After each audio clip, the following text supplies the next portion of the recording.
来看家己是南兴国中的学生张继顺，因为发生意外，颔棍以下拢无法度振动，普通时嘛爱靠呼吸器来维持生命。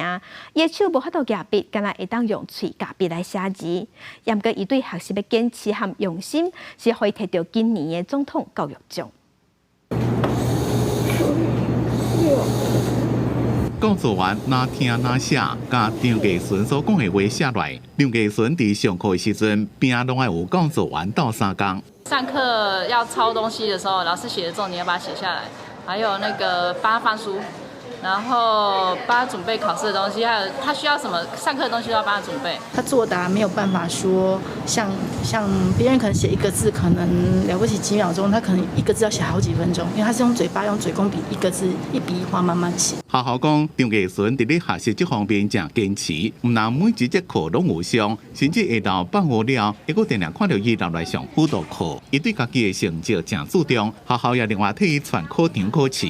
开比人较久的时间来应答，这个部分阮学校拢有为伊特别设一个考场来，互伊会当完成考试。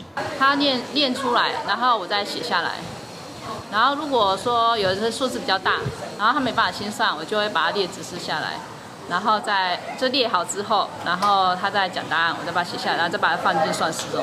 伫细汉3岁时阵，因为出车祸，伊颔棍以下无法度振动，还佫用呼吸器设备。不过伊也是坚持，逐工拢要去学校上课。行动虽然无方便，不过无阻挡伊对学习的热情。这种对学习的坚持，互伊得到2024年总统教育奖的肯定。